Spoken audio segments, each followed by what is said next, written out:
দেখছেন বিস club biscuit presents প্রবাস কণ্ঠ প্রাইম নিউজ। মালয়েশিয়ার ইমিগ্রেশন বিভাগ দেশ জুড়ে নজরদারি ও আইন প্রয়োগকারী অভিযান আরও কার্যকর করতে প্রতিটি রাজ্যে পৃথক ড্রোন ইউনিট গঠনের পরিকল্পনা করছে। শুক্রবার ইমিগ্রেশন বিভাগের মহাপরিচালক দাতুক জাকারিয়া সাবান জানান, এই পরিকল্পনার প্রাথমিক পদক্ষেপ হিসেবে বর্তমানে প্রতিটি রাজ্যে ইমিগ্রেশন বিভাগের এনফোর্সমেন্ট শাখায় প্রশিক্ষিত ড্রোন অপারেটর প্রস্তুত রাখা হয়েছে। তিনি বলেন, গোয়েন্দা তথ্য সংগ্রহ এবং নজরদারি কার্যক্রম শক্তিশালী করার লক্ষ্যে 2021 সালে ছোট আকারের কয়েকটি ড্রোন সংগ্রহের মাধ্যমে ইমিগ্রেশন বিভাগে ড্রোন প্রযুক্তির ব্যবহার শুরু হয়।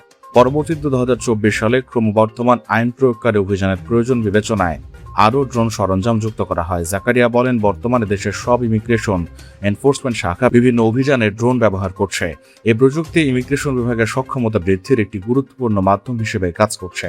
কর্মকর্তাদের ঝুঁকি কমানো এবং পালিয়ে যাওয়ার চেষ্টা করা বা লুকিয়ে থাকা সন্দেহভাজনদের শনাক্ত করা সহজ হচ্ছে। তিনি আরও জানান, অভিযানের স্থান ও প্রয়োজনীয়তার উপর নির্ভর করে প্রায় সব ধরনের ইমিগ্রেশন অভিযানে ড্রোন ব্যবহার করা হচ্ছে।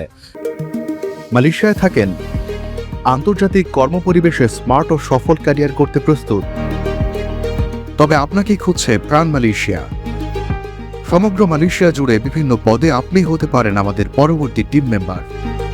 আপডেটেড সিভি সহ হোয়াটসঅ্যাপ করুন এই নম্বরে। এদিকে মালয়েশিয়ার পেনাং রাজ্যের বন্দর তাসেক মুতিয়ারা এলাকায় একটি নির্মাণ সাইটে মেগা অভিযান পরিচালনা করেছে ইমিগ্রেশন বিভাগ। বৃহস্পতিবার পরিচালিত অভিযানে বিভিন্ন আইন প্রয়োগকারী সংস্থার সদস্যরা অংশ নেন।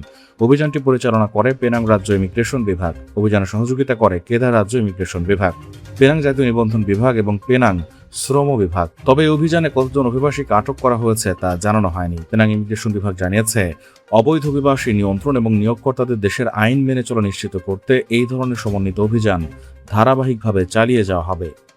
প্রবাস কণ্ঠ নিউজ ডেস্ক।